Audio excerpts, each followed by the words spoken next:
नमस्कार। राष्ट्रीय एकता दिवस पर सभी देशवासियों को बहुत बहुत शुभकामनाएं। एक भारत श्रेष्ठ भारत के लिए जीवन का हर पल जिसने समर्पित किया, ऐसे राष्ट्र नायक सरदार वल्लभ भाई पटेल को आज देश अपनी श्रद्धांजलि दे रहा है। सरदार पटेल जी सिर्फ इतिहास में ही नहीं बल्कि हम देशवासियों के हृदय में भी हैं। आज देश भर में एकता का संदेश लेकर आगे बढ़ रहे हमारे ऊर्जावान साथी भारत की अखंडता के प्रति अखंड भाव के प्रतीक है। ये भावना हम देश के कोने कोने में हो रही राष्ट्रीय एकता परेड में, स्टैच्यू ऑफ यूनिटी पर हो रहे आयोजनों में भली भांति देख रहे हैं। साथियों, भारत सिर्फ एक भौगोलिक इकाई नहीं है बल्कि आदर्शों, संकल्पनाओं, सभ्यता, संस्कृति, इसके उदार मानकों से परिपूर्ण राष्ट्र है।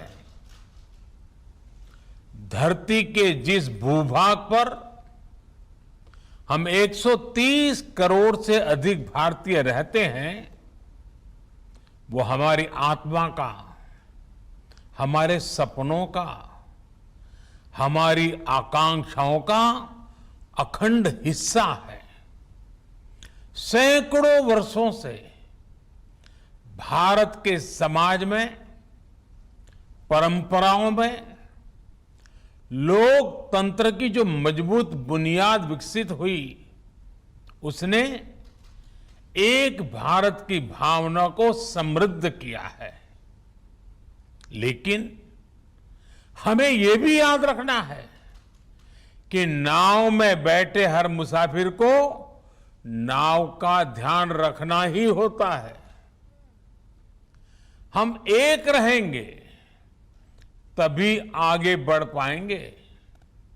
देश अपने लक्ष्यों को तभी प्राप्त कर पाएगा।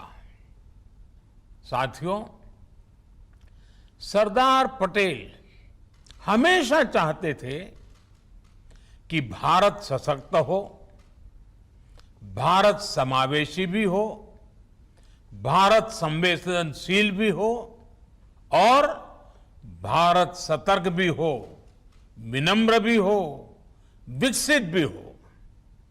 उन्होंने देश हित को हमेशा सर्वोपरि रखा। आज उनकी प्रेरणा से भारत बाहरी और आंतरिक हर प्रकार की चुनौतियों से निपटने में पूरी तरह से सक्षम हो रहा है। पिछले 7 वर्षों में देश ने दशकों पुराने अवांछित कानूनों से मुक्ति पाई है। राष्ट्रीय एकता को संजोने वाले आदर्शों को नई ऊंचाई दी है। जम्मू कश्मीर हो, नॉर्थ ईस्ट हो या हिमालय का कोई गांव, आज सभी प्रगति के पथ पर अग्रसर है। देश में हो रहा आधुनिक इंफ्रास्ट्रक्चर का निर्माण देश में भौगोलिक और सांस्कृतिक दूरियों को मिटाने का काम कर रहा है। जब देश के लोगों को एक हिस्से से दूसरे हिस्से में जाने से पहले ही 100 बार सोचना पड़े तो फिर काम कैसे चलेगा? जब देश के कोने कोने में पहुंचने की आसानी होगी तो लोगों के बीच दिलों की दूरी भी कम होगी, देश की एकता बढ़ेगी। एक भारत श्रेष्ठ भारत की इसी भावना को मजबूत करते हुए आज देश में सामाजिक, आर्थिक और संवैधानिक एकीकरण का महायज्ञ चल रहा है। जल, थल, नभ, अंतरिक्ष, हर मोर्चे पर भारत का सामर्थ्य और संकल्प अभूतपूर्व है। अपने हितों की सुरक्षा के लिए भारत आत्मनिर्भरता के नए मिशन पर चल पड़ा है। और साथियों, ऐसे समय में हमें सरदार साहब की एक बात अवश्य याद रखनी चाहिए। सरदार साहब ने कहा था, by common endeavour we can raise the country to a new greatness, while a lack of unity will expose us to fresh calamities. एकता की कमी जहां नए संकट लाती है, सबका सामूहिक प्रयास देश को नई ऊंचाई पर लेकर जाता है।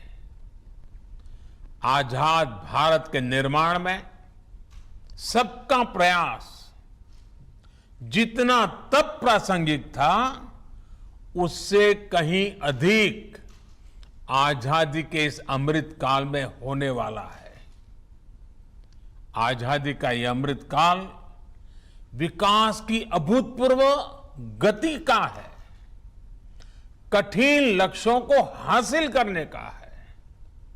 यह अमृत काल सरदार साहब के सपनों के भारत के नवनिर्माण का है।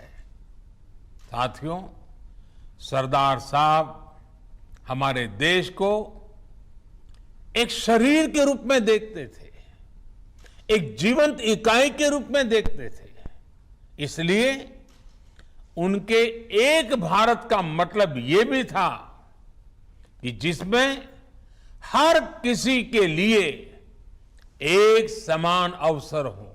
एक ऐसा भारत जहां पर बिजली, पानी जैसी सुविधाओं में भेदभाव नहीं, एक समान अधिकार हो। यही तो आज देश कर रहा है। इसी दिशा में तो नित नए लक्ष्य तय कर रहा है। और ये सब हो रहा है क्योंकि आज देश के हर संकल्प में सबका प्रयास जुड़ा हुआ है। साथियों, जब सबका प्रयास होता है तो उससे क्या परिणाम आते हैं, ये हमने कोरोना के विरुद्ध देश की लड़ाई में भी देखा है। नए कोविड अस्पतालों से लेकर वेंटिलेटर तक, जरूरी दवाइयों के निर्माण से लेकर 100 करोड़ वैक्सीन डोज के पड़ाव को पार करने तक, ये हर भारतीय, हर सरकार, हर इंडस्ट्री यानी हर एक नागरिक यानी सबके प्रयास से ही संभव हो पाया है। सबका प्रयास की इसी भावना को हमें अब विकास की गति का, आत्मनिर्भर भारत बनाने का एक मजबूत आधार बनाना है। अभी हाल ही में सरकारी विभागों की साझा शक्ति को पीएम गति शक्ति नेशनल मास्टर प्लान के रूप में एक प्लेटफॉर्म पर लाया गया है। बीते वर्षों में जो अनेक रिफॉर्म किए गए हैं, उनका सामूहिक परिणाम है कि भारत निवेश का एक आकर्षक डेस्टिनेशन बन गया है। भाइयों और बहनों, सरकार के साथ साथ समाज की गतिशक्ति अगर ये जुड़ जाए तो बड़े से बड़े संकल्पों की सिद्धि कठिन नहीं है, सब कुछ मुमकिन है।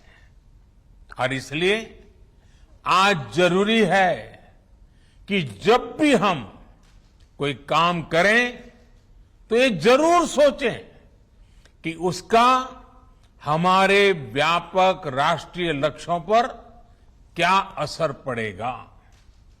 जैसे स्कूल कॉलेज में पढ़ाई करने वाला युवा एक लक्ष्य लेकर चले कि वो किस सेक्टर में क्या नया इनोवेशन कर सकता है। सफलता असफलता अपनी जगह पर है, लेकिन कोशिश बहुत जरूरी है।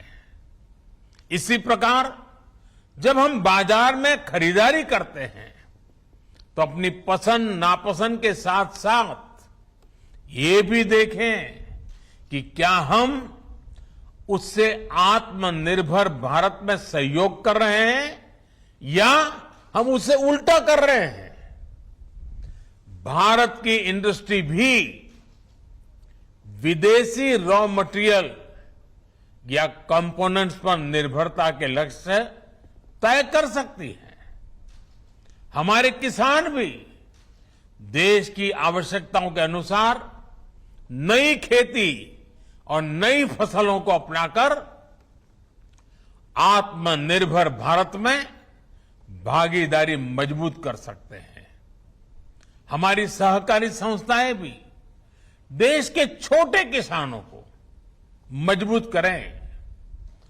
हम जितना ज्यादा ध्यान हमारे छोटे किसानों के ऊपर केंद्रित करेंगे, उनकी भलाई के लिए आगे आएंगे, गांव के अत्यंत दूर दूर के स्थानों तक हम एक नया विश्वास पैदा कर पाएंगे।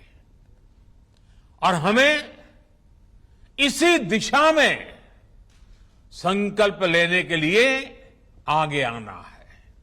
साथियों, ये बातें सामान्य लग सकती हैं, लेकिन इनके परिणाम अभूतपूर्व होंगे।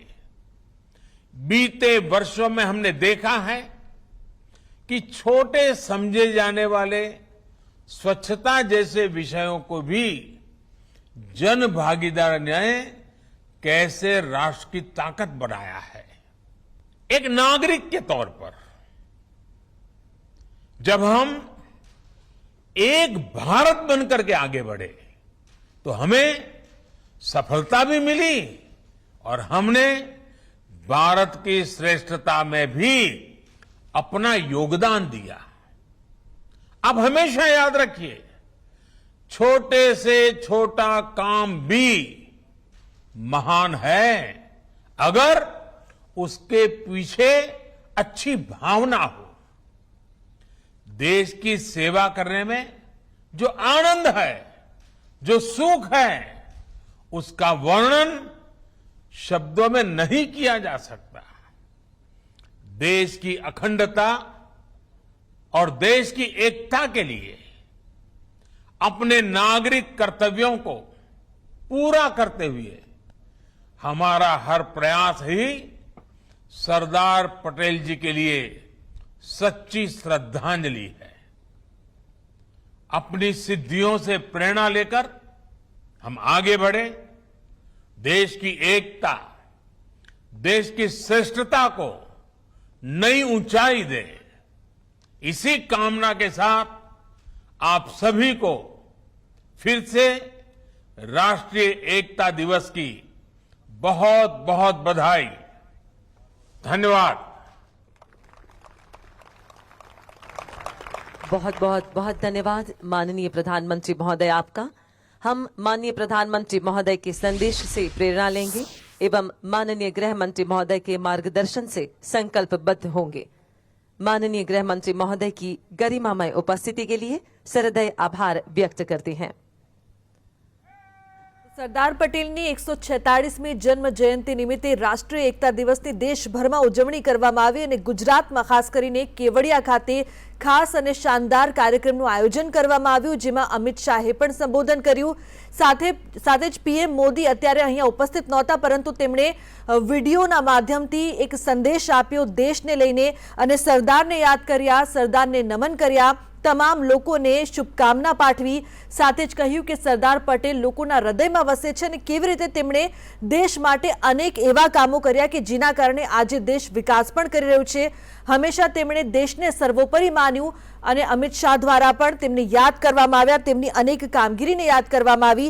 જ્યારે પણ દેશને જરૂર હતી ત્યારે સરદાર દ્વારા એવી પ્રશંસનીય કામગીરી કરવામાં આવી જેના કારણે આજે દેશ આ મુકામ પર છે અને સાથે જ કેવડિયા આજે એક તીર્થસ્થાન બન્યું છે, ભારતની એકતા અને અખંડતાનું એક પ્રતીક બન્યું છે દુનિયાભરમાં, તેને પણ તેમણે યાદ કર્યા। પીએમ મોદીએ કહ્યા, આદર્શ, સભ્યતા, સંસ્કૃતિ પરિપૂર્ણ છે દેશ અને તે તમામ વાતો માટે સરદારની મહત્વની ભૂમિકા દેશમાં રહેલી છે। તો સરદાર વલ્લભભાઈ પટેલની જન્મ જયંતિ છે અને વિવિધ કાર્યક્રમ, સાંસ્કૃતિક કાર્યક્રમોનું પણ આયોજન કરવામાં આવ્યું। સરદારને યાદ કરવામાં આવ્યા, સરદારની અનેક વાતોને યાદ કરવામાં આવી।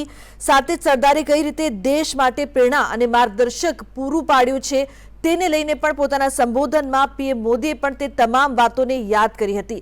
સાથે જ આજે દેશ કઈ રીતે આગળ વધી રહ્યો છે, વિકાસના કાર્યો કરી રહ્યો છે, કોરોના કાળમાં પણ દેશે કઈ રીતે આ તકલીફોનો સામનો કર્યો અને એકતાની સાથે તમામ કામગીરી પરિપૂર્ણ કરી તે વાતોને પણ યાદ કરી।